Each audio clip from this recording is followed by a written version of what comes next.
well, yeah, this is it, man. But yeah, a lot of people are blind to it, but you have to be open to this kind of stuff because how can you make money if you don't know how it's created, how it generates, who makes it, central banks, How do you even keep it? how to keep it, yeah, how to protect it. That's a key one. How do you even keep How it? do you even keep money?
Welcome to the Top Tier Podcast. We've got another one for you. I'm Alf.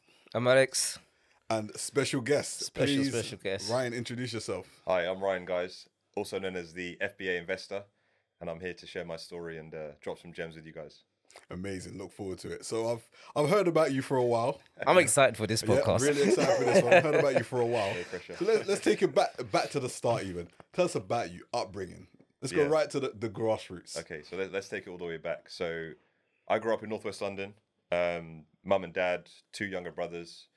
Always kind of had an interest in finance, economics, the way money works, why some people have money, some people don't have money growing up. And yeah, just basically morphed into pretty much the traditional route, going university. I studied economics, graduating. I got a graduate position at a company called Deloitte. So I worked there on the graduate scheme for the first 2 years of my working career. And it was during kind of my first year of working there that I realized, there's got to be more to this. You know, I looked at the directors, I looked at the partners, the ones that were kind of calling the shots, running the business. And it was like, this can't be life. I can't do this until I'm 60. And then, this is me. So I've always kind of like been looking for something else to do, looking at a bit of a natural born hustler. So I'm always looking at a jug or a hustle or something else, or obviously legit, to get my hands. So you're looking at me a bit shady. Yeah? to get my hands stuck into. To get my hands stuck into. So basically, I worked alongside my job and I was doing like little kind of hustles here and there. I remember I used to work at John Lewis before my graduate scheme, and I used to buy iPads on discount and try to flip them on eBay. I always flipped a few products on eBay and that, but my first, I guess, foray into the business world was something called match betting. So I don't know if you guys have heard of that, but basically it's No, I haven't actually. taken advantage of the free bets that bookies offer. So, you see these bookies, they have like your £20 free bet, £50 free bet. It's basically that, but rinsing it on a massive scale. So I got to a stage where I got to a stage where I was doing this, and then I'd loop in my friends who hadn't got accounts, and I'd tell them to do that, and I'd charge them like a consultation fee for me telling them what to do. He is a hustler for real. Yeah, He is yeah, a hustler yeah. for real. And then that morphed into something else, which is called sports betting. So basically, that is arbitraging the odds on sports events. So let's just say like a horse is running a favorite horse. Say the odds are 2. So you put down £100, you get £200 if it wins. What I'd do is I'd put a lot of money, or get my friends to put a lot of money. I'd bankroll them, but they put a lot of money on a horse, for example. And then as the race got closer and closer, the odds for that horse would drop. But I've already locked in at odds of 2, let's say. What I'd also do then is go on a website called Smarkets or Betfair, and I'd lay the horse, so bet against the horse winning. Then that might be at odds of like 1.5. And then basically, whether the horse wins or loses, I'll make that margin on the odds. Okay. So yeah, that was a little jig I was doing Very for a smart, bit. That very was smart. that was pretty good. And then the people that has the accounts, they get a little benefit because they Yeah. just have the account open. Yeah, exactly. But you Yeah, said you was yeah. funding the I'll account. fund it, but then we'll split the winnings. Do you know what I mean? Obviously, it's in their name. They're gonna get the money, and then I gotta keep them. But they're getting one, but they're only getting one of the money. Where if you got 10 accounts, Yeah, you get exactly, 50% of all. exactly, I see. They're I see getting the a portion hustle. of it. Yeah, I see the hustle. So, yeah. Yeah. 100%. So, yeah, I did that for a bit, and then it kind of got to a stage where I was winning a lot on these bookies, and they basically gubbed me, which basically restricts the bet, so I can't put as much money on these horses. So I was like, I need to switch up my hustle, start something else. And there was a guy I was working with at the time in Morgan Stanley, South African guy, and he'd asked me about. He said, "Do you know about Amazon FBA?" And I was like, "I've heard about it, but I don't know. Everything. You're like skeptical. It's kind of scammy. You see the guys in the Lambos and that, and I don't want to be that guy. Do you know what I mean?" Yeah. But yeah, I got into it. So I started off flipping books. He told me about it. He hadn't even started it yet. But I was like, if I do anything, I jump in like 2 feet all the way in. So I started hustling books in the beginning, and I started going to charity stores, buying books for say £5, trying to flip them for like £20. Did that, made a couple of grand doing that. It was pretty decent. And How much were you getting the books for? I was getting the books for like anywhere from like 50p to £5. Oh wow. Depending on the book. And I'd had all this software on my phone, so it was so funny. I'd go to like all these towns outside like London. I'd go to up north, and I've got my like bag. I'm going charity store. I'm scanning the books, checking what price they are, seeing if I can make some money on it. And I'm doing it over and over again. I use my weekends to do it. I'm doing it after work. I'm really hustling here because I've still got my 9 to 5. And then basically it got to a stage where I was like, I can't do this anymore. I need something else. I need to make more money because this is a grind. So that's when I got into what's called retail arbitrage or online arbitrage. This is basically doing the exact same model, but instead of doing charity stores, I'm going to real physical stores and I'm buying products on clearance and I'm selling them for the recommended retail price on Amazon. So that was a mad jug. Yeah, that was mad. But I'm sure that took a lot of your hours. So that's the downside to it. I guess that's the flip, labor right? intensive, super labor intensive. Took a lot of hours, but I found that I have great memories of like I don't do it anymore, but I have great memories of a couple 100% flips, like crazy flips. Like I remember one time I'll tell you guys a story. This is crazy. When I tell people this story, they never believe me, right? So I found there was a board game, a cricket board game. It's like test match cricket. It's like a cricket board game thing for like real enthusiasts. Basically, I got all the ones in London, and I realized this is running out of stock globally, like nationally. Sorry, you can't get it. So basically, I realized there was a store in Scotland that had a couple units, 35 units, and I'd got to a stage where this board game I was buying it for like £12, and I was selling it for like £50. But then I saw the price going up. I didn't have any. I'm getting stressed out now because I see there's different men that are making 50, 60, 70 pounds. I'm like, look, this. If I can get this, I might be able to monopolize on this. So I this is crazy, right? I booked a flight to Scotland. me and my wife, we booked a flight to Scotland, and then I got a hire car when I got there. And I literally was there for a weekend. I drove around to all the different, there were Smith's toy stores. They had them, and I cleared all the shelves of all of them. I got back to my hotel room. I took, the crisp packets in supermarkets. I stacked the shelf like I was working there. Took the crisp packet because I needed a box to send it into Amazon. So I got the box, I put it in my car, and in the hotel room, I got the concierge to print me labels, the Amazon labels to stick on the products. And I basically was bagging up in the hotel so using room. their printing ink and everything. Okay. You are a resourceful man. Because I've just realised you're paying, ink ain't cheap. Ink is not cheap whatsoever. So okay. So the front desk has done that for me because obviously they got the printer. I'm in Scotland, I don't know anyone. Yeah. And then I found a corner store that doubled as a UPS drop-off centre. So I've got my 35 units, I've shipped them in. And basically that product, because I held it back, I became the only one in the whole country with that product. So from buying it for £12, I sold all of those units for £129. Supply and demand. So it was crazy. And then that paid for my whole trip, expensed it, like had a lovely weekend in Edinburgh, saw the castle and everything. And yeah, flew back to London and I was like, a couple grand richer basically. Wow. Wow. That's amazing. Amazing. That's a good story. That's like one opportunity, but there's so many. I got millions of stories. We could be here for hours.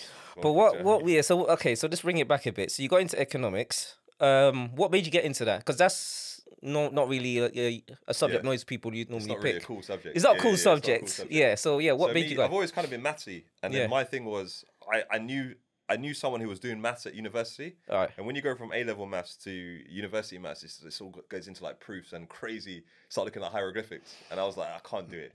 I'm good at maths. I got A's in that in A level, but that's university level. It's a step too far for me. Do you know what I mean? Right. So I knew I didn't want to do that, and I had a massive interest in economics, so I did it for AS level and A level. Okay. And I really enjoyed it. I had some great teachers at my college. And it was just natural for me to start. I want to do economics. So it's got a mathsy element to it as well, so I can hit the math stuff. But then I can get into like the theory, and economics is kind of cool. I've always wondered, like I said, about money, how it works. How comes this group of people have money? How comes this group of people don't have money? And I guess the economics is behind that. So it's always Becoming been a thing now, right? idea. Everyone's trying to know where money actually come from.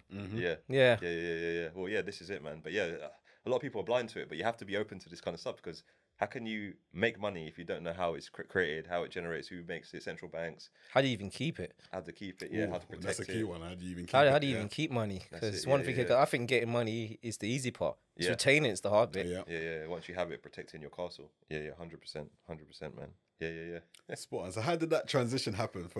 So these journeys, the quick flips, the retail stores, buying the board games. So Yeah. how did it turn into what it is now? So Yeah. I know what it is, but if you can just brief the people Cool. on what you've moved on to now. 100%. So my journey, to recap, so I started off flipping books, charity store books. Then I went into retail arbitrage. Then I dabbled in wholesale for a little bit, so buying big units of products. But what I found with wholesale was the margins are very slim. All right. So, and with these business models, all these ones I've mentioned so far, you're at the whim of other people. So other people are selling the same products as me. They can drop the price, and if I want to sell that product, I've got to match them, right? So I didn't like being under like the whim of everyone else. So me and you could be selling the same product, but then you might wake up one day and say, you know what, forget about Ryan, I'm gonna drop this thing, and you might drop it to a point where To undercut you. Yeah, So and it hurts you you. might have sourced it for a cheaper price than me. Yeah. So now, if I match you, I'm making a loss. But with wholesale, I might have 1,000 units. So I'm making a loss on 1,000 units. There's a lot of money I'm losing. Oh, yeah. Yeah. So for me, it was the lack of control that I thought, this ain't the one. This ain't got no longevity. I can't scale this business model. So there's really, by process of elimination, there's one more business model left, which was private label, which is what I do now. So essentially, where I'm in full control now, I make my own products. So how does that work? So how it works is basically identify a product that's in good demand, so has a lot of search volume. I can make money on it. There's enough margin for me to make money on it. And basically, I then contact a supplier in China who's going to basically make my product for me and put my own stamp on it, customize it how I want it. And then I'll put down maybe a couple thousand, get a deposit down. And then basically they'll ship over like between 300 and 500 units of that product. That's what's called like a test order to Amazon. And then I'll see how that sells. If that goes really well, start getting good reviews out there and things start building. I'll then basically start a supply chain. And then every couple of months, I'll get more stock in, stay in stock, and start scaling that brand. So I normally start with one product, then I add variations like color variations, size variations. And then what I try to do, say if I'm selling, let's say nursery rugs for kids, I'll start trying to build out. So I'll sell like an activity gym. I might sell like a baby's crib. I might sell, the mobile thing, this thing lullabies and things like that. Oh yeah. I might sell that. I might sell like a portable bath for baby. These are just random products out there. I've noticed that everything's been baby. These products might not do that well on Amazon. I'm just kind of giving you guys. But is there a reason why you're talking like baby market? Yeah, I target the baby market because one, I have a daughter recently. I've had a daughter, so I Congratulations. understand the market. Thank you. But it's people. It's like the pet market. People spend mad money on their kids, so it's always going to be there. There's always going to be new products coming out there, and it's just a lot of products you can go in, a lot of new releases, and it's something you can scale. So it's not like me selling like a really niche kind of. So for example, another product. This is crazy. Amazon's a crazy place. So one product that really works well on Amazon is an automatic chicken coop door. Super random. I know that you guys would probably never search this because we're not farmers. But say if I was to sell a chicken coop door, there's not really too many ways I can kind of branch out my brand.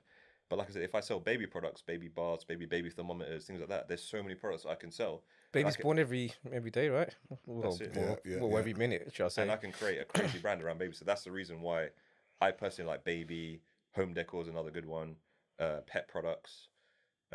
Automotive's a great one because there's so many different parts for cars that you can buy. And so you custom make it so that it's your actual signature. Yeah, exactly. Yeah, so I've got my brand. I put my brand on it. I customize it. So I try and look through the reviews of existing products. I never want to reinvent the wheel. I only want to sell products which already have existing demand. Okay. So I look on there. I look what reviews products have. I look what customers aren't happy with, and I try and fix that. So I try and differentiate my product because I can't just say you're selling, for example, a dog bed. I can't just take your pictures and sell your exact same product. You by now you might have 100, if not thousands, of reviews, and we're going to be similar price points because we're all sourcing from China, right? So, say you're selling it for £45, and I come in with the exact same product for £45. I've got no reviews. You've got 1,000 reviews. As a customer, what are you going to pick, right? Yeah, of I course. can't compete. But if I have a different design and maybe like an orthopedic dog bed, that's for dogs that have maybe bad backs. That's something I can differentiate and I can stand out. Do you know what I mean? Because there might not be too many people that are doing a dog bed like that. Do you know what I mean? So it's kind of having that kind of creative mind on it as well as knowing the numbers. So it's a crazy game. It's a crazy game. Like I help students as well launch products on Amazon, and some of the things they come out with, like, you just think, what the hell is that? And you see, that was the next one I was gonna go with. I can see your hat. Yeah. FBAU. FBA. Tell the people about it. FBA University. So we founded this in January of 2021. Okay. Essentially, it's a couple of things. So it started off as a Discord server. I was helping people that wanted to launch on Amazon. It was still when I was doing a bit of retail arbitrage. So I gave product leads. I've got a guy on there, one of my team members, who sources products for people. So it'll give you leads on products. They tell you where to buy it, how much money you can make, etc. And you can go ahead and do that. But then it's kind of morphed into more of like the private label side of things. Right. So I aid people that are stuck. You know, I have 24/7 access to me and my business partner who I run it with. He's actually based in Austin, Texas. So crazy story how we met. We met on Twitter. He actually DM'd me and was like, "Look, I see you doing the Amazon thing. Let's do a space, which is basically like a clubhouse but for Twitter." And then we jumped on there, started talking, and we just realized we had a lot in common. And then we just started creating the university. Basically, flew out to Cancun in 2021 December, launched it out there, and just been rolling ever since. So your business partner's based in Texas? He's based in Texas, and this is a crazy fact. I've only met him 4 times in real life. And you make money together? And we make money together. We talk every day. There you go. You see? That just shows the power of networking. Power of networking. And it shows the power of having the right attitude, the right willpower, shall I say. Yeah. And the fact that you was doing your own thing and he felt the need to reach out to you became like a beautiful marriage and just worked together. 100%. So, like I said, people, it's about putting yourself out there. Yeah. And you know, I had a friend who was he's like into taxis, like cab driving, and he said he's quite temporary at the moment. He's just like a stepping stone. Yeah. But I said to him, it doesn't have to be, because if you put yourself out there, you start attracting. The universe will basically make you meet the people that can bolster your business. So I was just putting information out there about what I was doing. So I'm going to Tesco today, I'm buying this, or I bought this product, or showing my sales, for example. And then people gravitate towards you. And then my name was the Amazon FBA investor. So whenever people search Amazon on Twitter, inherently I come up. Yeah. Do you know what I mean? So it's about putting yourself out there and just being a genuine person who people can. I'll answer questions, I'll answer DMs for free. You know, I'll just help people where I can, and then that just comes back tenfold. Do you know what I mean? It's crazy. Absolutely. No, it sounds amazing. And question I want to ask then. So let's take the person out there who's heard about Amazon FBA, which we all have, you know, people have given it a go. They've tried, you know, signed up for, you know, this, was it Helium 10, or viral launch. Yes. Signed up, you know, got their subscription. You know. Tried it a little bit, went on Alibaba, all this sort of stuff, and it just didn't work. Yeah. Right? So from their perspective, they want to hit the reset button. Yes. What would you advise them to do? Yes. So I would first say, you might fail in the beginning. I failed in the beginning. You know what I mean? I still launch products today that sometimes they don't do so well as I expect. And I have way more knowledge now than what I had in the beginning. But what I'd say to them is, I'd say analyze what went wrong. So normally it's down to a couple of things, right? So number one, you probably didn't differentiate your product. You probably saw someone was selling, for example, a microphone stand like this, right? And you probably just said, look, this guy's one's cool. He's making money. I'm going to launch exactly the same thing for the same price. I'm not going to change anything about it. And I'm going to hope people buy my product. Doesn't work like that. That's probably why you failed. Number two is you probably price your product way too high in the beginning. You have to undercut people because you have to give people an incentive. You've got no reviews. When's the last time you guys bought anything on Amazon that didn't have any reviews? You know, I always click sort by higher stars Reviews. or highest rated. Yeah, that's true. So you got to have reviews, right? Yeah. So if you don't have any reviews, there's no social proof. No one's going to trust you. It's all about trust. So normally it's one of those reasons. But it could just be, you know what I mean? It just didn't work. Whatever you try to differentiate. Sometimes if I tried a mad differentiation, I'm like, I really want to stand out. I'll start adding things in that people don't really need. But I'm like, look, it makes my product look cooler. But you know, it didn't work. But you know what's crazy? You know, you say you look at review. I personally don't. I look at the cheapest. Okay. So I just look at the cheapest. I was like, yep, this is what I want. I see it's the cheapest. I click. Can it be delivered tomorrow? Yeah. Perfect. And I deliver it. And then literally that's the one I generally don't check the reviews. Yeah. Weirdly, for some reason, I just check whatever's the cheapest one for the exact same product. Yeah, no, fair enough. I guess the beauty of Amazon as well is that you can return anything within a 30-day window. Even that's the way I looked at it. Because I was like, if I don't like it, I just give it back. And get all your money back. Yeah. No, exactly. And you know what? A couple of questions that just came to mind actually. So I was playing it back, what my filtering process is. So obviously I look at highest rating, but then of course look at the price as well, make sure it's reasonable. Yeah. but it also Prime. I want the convenience, as Yes. everyone wants. Everyone wants things quickly. Yes. So, is that an important factor for you when launching products, that you make sure it is eligible for Prime? Yes, absolutely, absolutely. So Amazon FBA is fulfilled by Amazon. Yeah. Now, there's a stark difference from FBM, which is fulfilled by merchant, which is basically the eBay model, where if I sell something, I'll have to go to the post office, send it off myself. So everything I sell under FBA is Prime eligible. So basically, that's why I love Amazon FBA as well, comparing it to things like drop shipping or any other business model where you're selling e-commerce, basically. Amazon's works really well because I ship all my products in from China. So I don't do it. The manufacturer does it in China. They ship it in. I primarily sell in America now as well, so actually taking it back. I started in the UK, and now I pretty much sell in America. Right. 85% of my products are sold in America. Can I ask you why? Yes. So the search volume demand is one of the key things we look for in products. We always look for, are there enough people organically searching for this product to make it viable? Like, am I going to make sales maybe this month and next month and next month and next? Or is it just going to be like, I'll make sales this month and then it's dead for the rest of the year? I want to make sure I'm evergreen on my products. And if we look at two products or two product categories, so let's say microphone stands again, in the UK versus the US search volume is like tenfold, maybe sometimes 20-fold. So just got to see it's a massive space. It's a huge country, right? So yeah, it's more profitable to sell products there essentially because there's way more demand. So that's the reason why I switched from the UK to the US. But yeah, no, it's crazy. Once you start looking into US numbers, you don't want to come back to the UK. But then and what about VAT as well? VAT. Ah, very key one. Yeah. No VAT in the US. They take sales tax at point of sale. The customer pays it.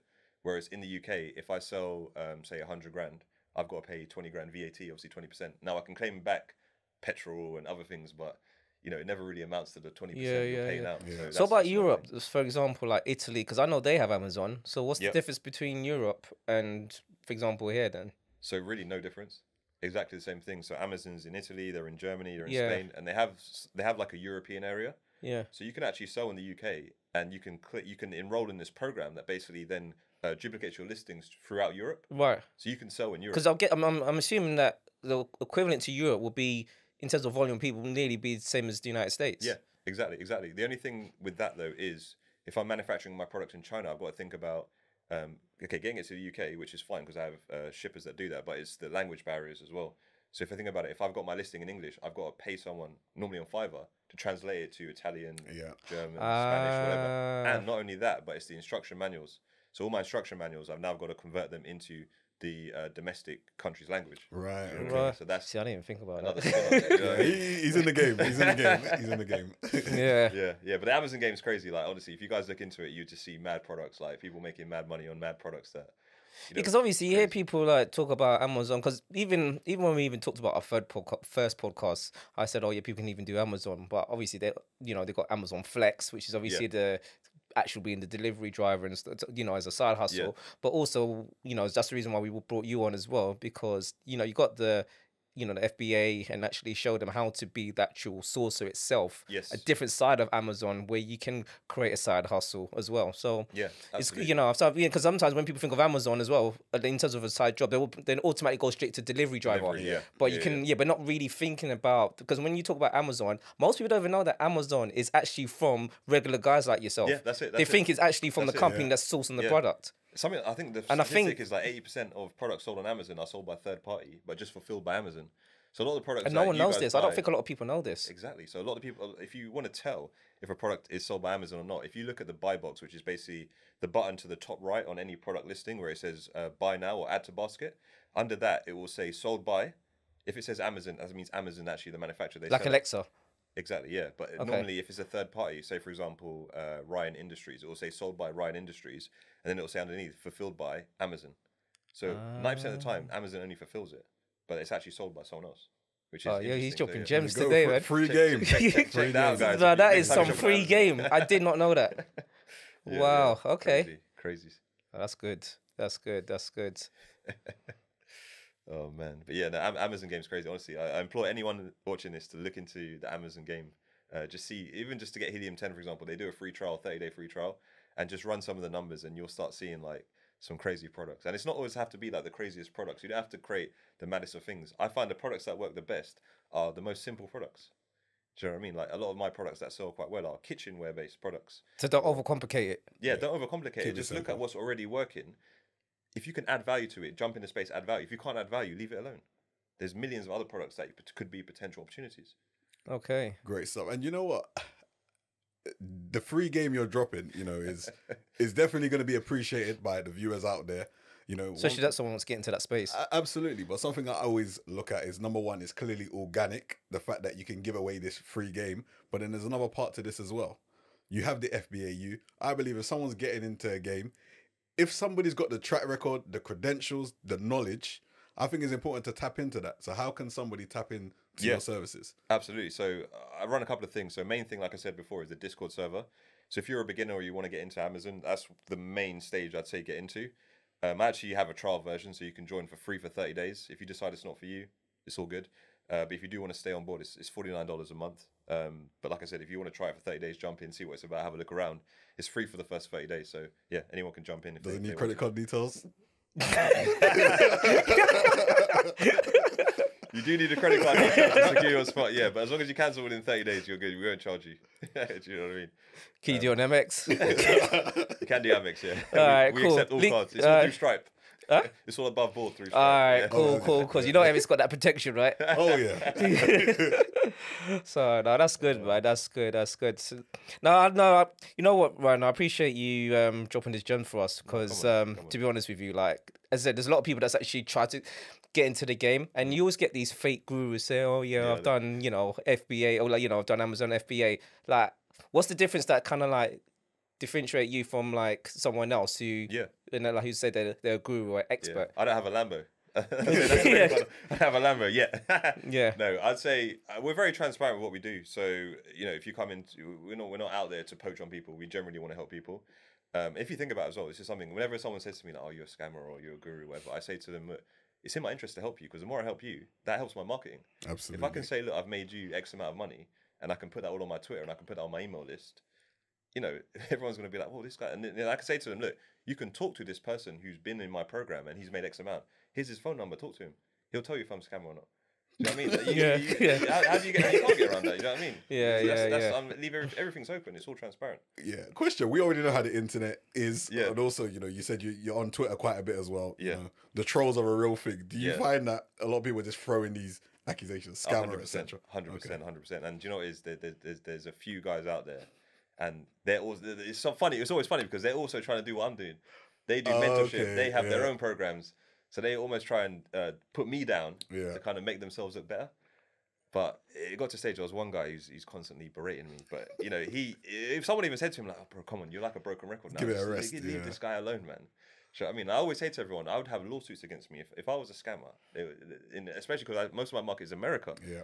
Those they're quick to press that C button, 100%. So the fact that I'm still in the game 2-3 years later is, it's testament to fact that people come in my program and do see results, you know what I mean, as opposed to scamming everyone. But it's important to have a mentor. But that's another thing that we talk about. Like, in order to like progress and to take to the next level, like you need someone that's got some skin in the game. Yes. Someone that's actually done the graft and the hard work already. So if you have someone like yourself that can actually someone that they can go to and be like, look, these are the steps and these are the pitfalls that we had in the beginning, you're saving yourself so many man hours. In itself, that which will allow them to elevate to get to that next part anyway. So, 100%. Mentors are key in whatever industry you're in. Our program's slightly different as well on the mentoring side. So just to say that I agree with everything you said because my first product, I lost about £10,000 on it. Okay. Because I did it the wrong way. My first product I ever sold, this is being fully transparent with you guys, was a COVID thermometer. So it was during the kind of rush of the pandemic, and everyone was getting into these kind of pandemic products. And I saw this thermometer and I was like, that will work really well. I came in the game, it was selling for about £30 a unit. I got in, started doing kind of 5-figure months. It was decent. And then what happened was China flooded the market. Yeah. And obviously they're able, through economies of scale and the fact that they're the manufacturers, to get it at a lot cheaper price point than me. So smaller margins. Smaller margins for me. And basically went from selling for about £30 to now selling for about £15. So I had literally had to sell it for break even. I had like 2,000 units, just shifted them and moved on. Yeah, no, it's key to know what you're doing, because otherwise, I mean, I tell people all the time, you pay in 2 ways in life. You either pay through time yourself, we pay through losing. 3 ways, sorry. You pay through time, you pay through losing, or you just pay for a mentor. It's like 3 things. Yeah, it's true. It's true. You know what I mean? But there's a characteristic I see from you. One, you're definitely, you're opportunist in the sense that, like, if you see something, you go for it, which I totally admire. And also, as I know from yourself as well, it's not just FBA that you do. Like, you do like other investings and. again, with the podcast, we're all about elevating self-improvement. Yep. But even with the stuff that we do as well, like there's so many other ways to like invest as well. Yeah. Obviously, you invest in yourself, invest in your business, and obviously the FBA, that's a business that you're doing. Yeah. But, do you want to let people know what other stuff that you invest in? And, it's an open conversation, man. Yeah, of course. So, of course. So, really, the main thing before even Amazon FBA for me was like the stock market. Yeah.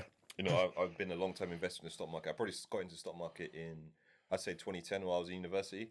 So I've been in it for a while now. That's young. I was like 20. Yeah, you got in early. Yeah, so I was in it early. And I was quite lucky in that I invested in good companies. I made some bad decisions because you're always going to make bad decisions. Of course, you kind of get the shiny object syndrome. But I invested in Apple in 2010 and I've had it ever since and I've grown my position. And how old are you now? Now I'm 32. Right, and so this was 13 years ago. Yeah, about 13 years ago. So guys, look how young people are investing. Yeah. But I wish I started younger. but 21, ultimately you invested from 21, right? 2021, yeah. 2021. That's early. Oh, big time. That's early. Big time. Yeah. Just on a caveat on that, one thing I have done for my daughter now, she's got her own shares in Apple and Amazon and S&P 500s and things, because I'm thinking the earlier she starts, when she's 18, she'll be sitting on a nice bag. And how old is she? She's 7 months. Do you know what? Why it's amazing you said it, the starting early? Because I remember it's only probably the last 5 years where I started to really tap into things. Yeah. But then the same comment you made, I said that to myself. I wish I got in it early. Yeah. So when my son, who's now 5, when he was born, I'd done the same thing. So Perfect. Over time, just consistently investing. I'm realizing when I'm forecasting, Yeah. it's very minimal effort. But what he'll have at 18, compounding, it will put him in a fantastic position. Yeah, it's crazy. I did the same thing. Sorry to cut you. I did the same thing with my daughter the other day. Like she got some money for someone. I said, all right, so what are you gonna invest? She said, no, Dad, I want to invest in crypto. I was like, okay. So I said, so here's the qualities that I would suggest that you invest. They're high risk, but at the same time, you'll be able to get some decent return. And she invested, like a couple hundred into ADA. And obviously we're in a bear market right now. Yeah. And I say, but at the same time, look, obviously crypto's a bit of a more volatile situation, so you got different asset classes. Yeah. But I explained to her the facts of the risk versus rewards. Yes. And because she's young now, I said just put this in and see how it goes. Yeah. And then say like, and every month we'll put a little bit more, and then literally we'll grow from that point. But and she's only 7. Yeah. And she's really talking about it. But I thought, you know what? We're in the crypto world now. Yeah. We might as well. Crypto's not going anywhere. It's here to stay. It's not going anywhere. Absolutely. I'm a believer in it, and I wanted to start early, and I wanted to put into coins and companies I actually believe in. Yes. Hence the reason why I decided to make an invest into that now instead of buying sweets. Yeah.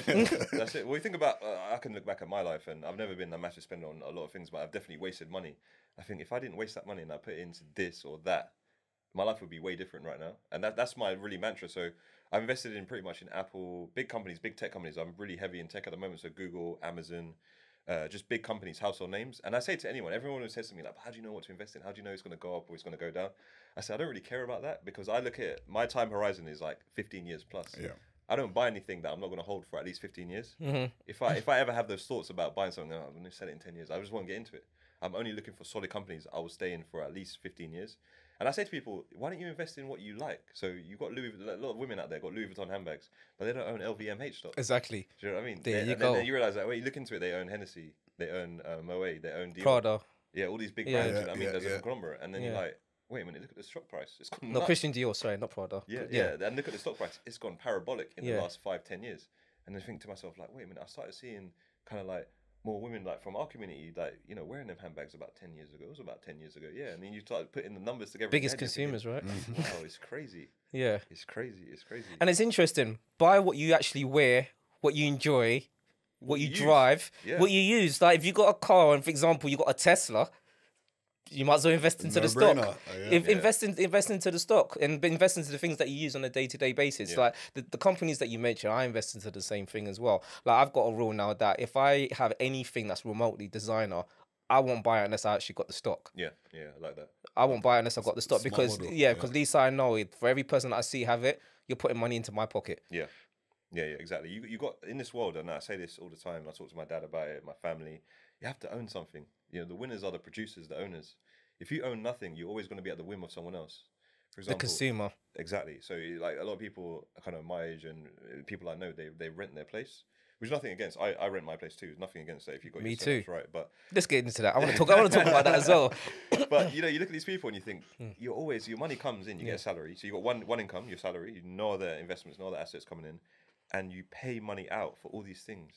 And I said it to my friend yesterday. I said, your salary is under pressure. Your salary is one unit, but he's getting beaten up here. He's getting beaten up here. Car payment, rent, bills, school fees, all these takeaways, and it's like takeaways and all these outgoings. But it's only the once a month you're getting that. You're getting paid 12 times a year, basically. A lot of people are once a month, right?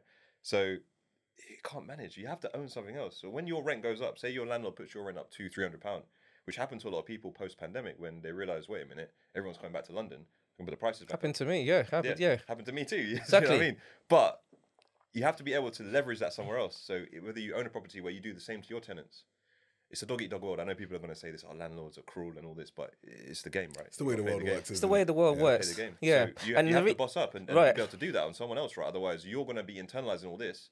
And if you look at salaries are not increasing. They haven't increased in the last 20 years. If you look at real terms, like adjusted for inflation. Yeah. So you get to a point where it's going to come to a point where, and I'm sure it is now for a lot of people, where you can't afford to live in London or even outside London. You're going to get to a stage where if your salary is not increasing in line with rents and inflation, you're getting beaten up. Yeah, you're getting poorer and poorer. You will cease to exist. The middle class is getting wiped out.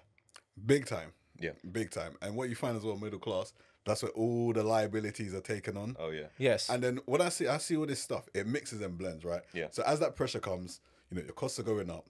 The money you're earning, be it just a salary, it's not really It's not even inflation. It's not growing up at all with it. But now when you add to it, now what does that do to you mentally? It now damages you. Credit card bills accumulate, loans accumulate, more debt. The mentally you're not there, and like you said, you're mentally being beaten up and beaten up. So that when it comes to actually earning money, you become non-productive anyway. So it's only a downward spiral when you look at it holistically. Your relationship falls. You having internal arguments because of the pressure of finance. Relationships break down. Families break up. Your wife's in the group chat talking about you. Yeah. But it's true. But And not singing your praises either. Exactly. Not in a good way. No more takeouts. No, none of that. So, the key thing ultimately is to create. If you have a job, is to create a side hustle that ultimately is either in line with inflation or that will increase over inflation, because that's the only way you're going to get your head above water. Because once you if you don't do that, you're trapped. You're literally trapped. And also, what's more importantly, like, your boss knows that you're trapped. That means that they can literally pull. They can just pull you wherever they want to pull you. Right. Right. You need to do this. Well, I don't want to do it. Well, okay. Well, we'll find someone else that will. And they know that you know that as well. Exactly. That's what I'm saying. And that's the thing with employers. The key, with employers, the key thing with an employer, they love it when you have a mortgage. They love it when you have a mortgage. Why? Because then you're trapped. Because now you've got commitments. The worst thing you can do as an employee, guys, I want to give you some game here. The worst thing you can do as an employee, and you haven't got your life financially where it needs to be, is to never tell them your situation in terms of your economic status, or even when you're getting married. They love when you're either married, and they love when you actually know that you got a mortgage, because then you're trapped because you've got commitments. The most dangerous person for an employer is to know that an employee has zero commitments, because they know that they're like a butterfly. They can, if they need to, they can go somewhere else, and they're not committed to the situation. 100%. So if you're going to be in that position where you do have to, when you do have a family and you do have a mortgage, great, there's nothing wrong with that. However, you need to make sure that you do other stuff. You need to make sure that you have a side hustle, like the Amazon FBA. Speak to Ryan. He's one of a key person that you can actually go to as a mentor to go to in regards to that. Start investing into things like the stock market, cryptocurrency. My personal favorite, real estate, property. So there's different ways to get into it. And there's no excuses, to be honest with you, when it comes to that.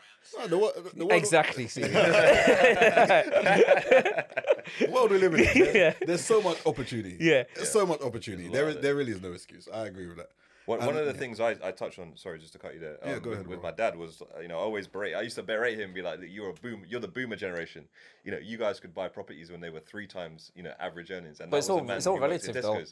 But then his counter argument to me, which was fair, it shocked me a little bit, where he said, yeah, but you have way more opportunity now to make money. back in the days we didn't have the internet, we didn't have YouTube, we didn't have all these other platforms that you guys, and the earning potential wasn't as high. To be fair on them, like just say, what's the average salary in the UK? What, 30k? About 30k, About 30, yeah. You're on the top end back in the 70s and 80s if you was only 30k. I think the average salary back then must have been, what, 18, 20s, Probably even less, lower like than. 12, Or even 14, later, you could buy a house for like 20 grand, but they wasn't earning that type of money. Yeah, so they weren't. it's all relative. It's the same when we have our, when our kids are older, they'll be like, well, you was earning, you bought that house at. How can you not do that? So it's the same thing. So it's all relative. It's all relative. It is all relative. It is all relative. And I was looking at, like I said before, about the real wage increases, like the inflation.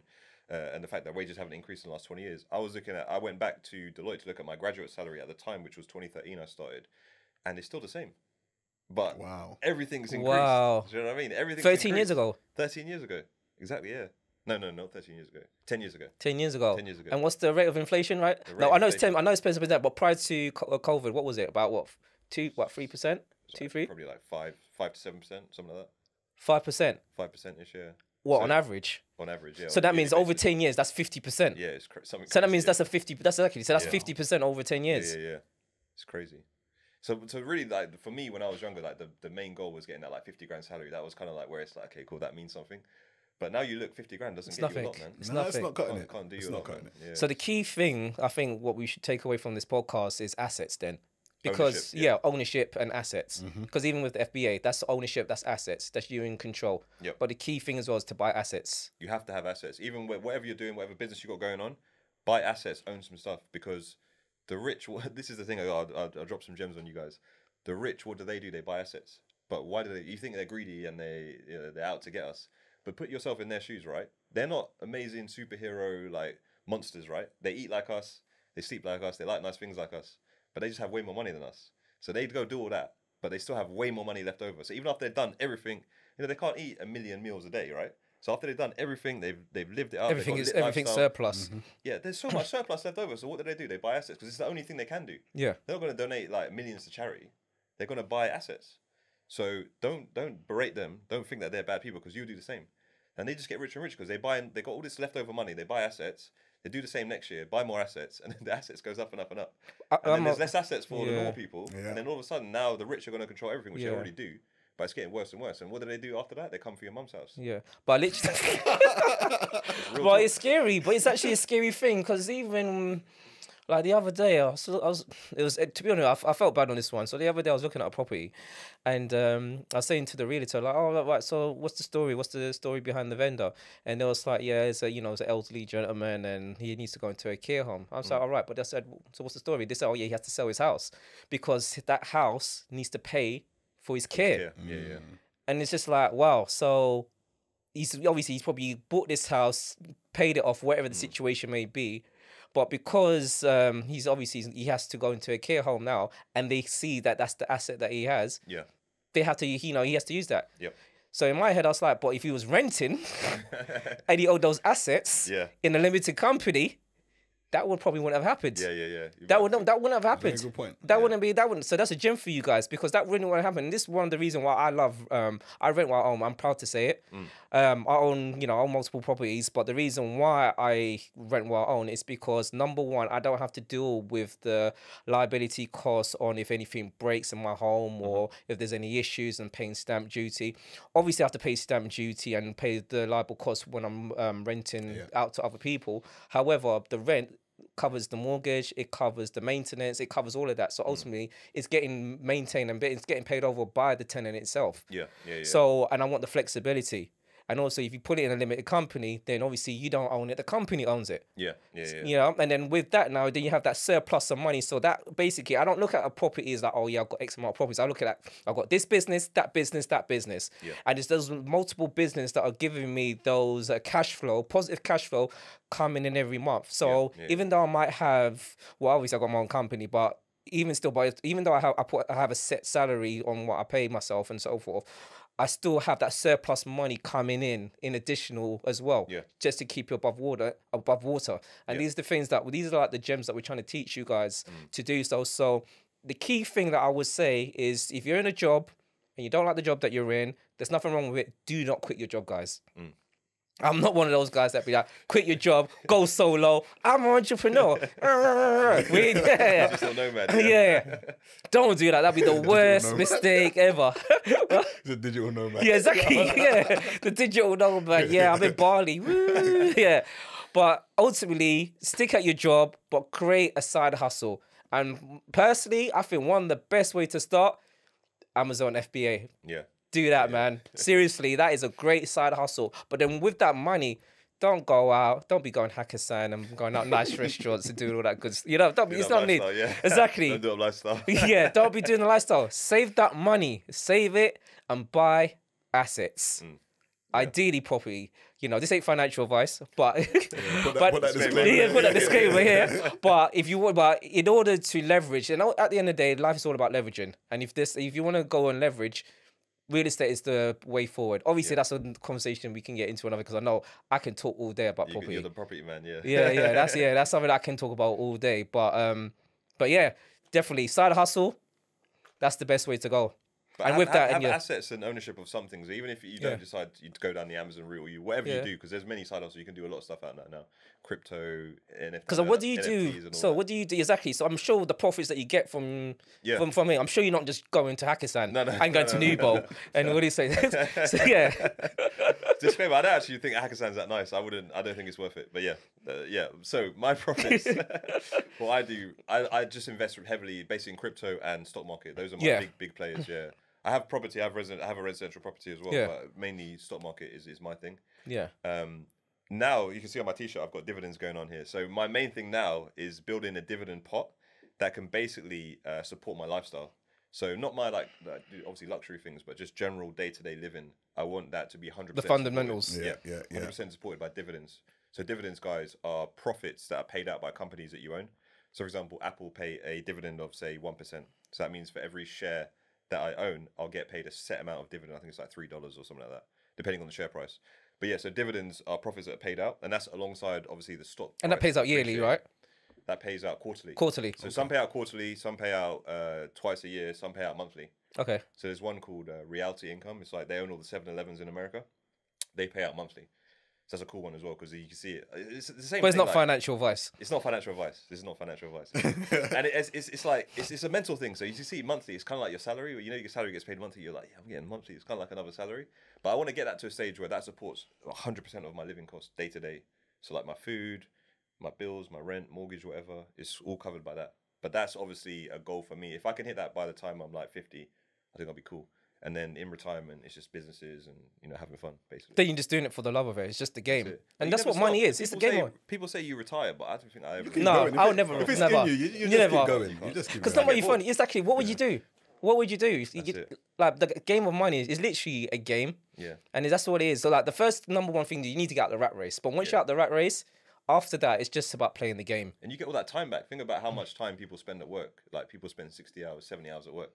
Imagine if you made exactly the same money or more and you had all that time back. Yeah. You'd make way more money because you actually slow down and start thinking about hustles, where to do things. When you're just stuck in the day-to-day, just commuting and working, you don't have time to think about this. And that's, you know, they make it like that. So you don't think, and you just, a worker bee, I can just extract tax from you and you can support my wealthy lifestyle.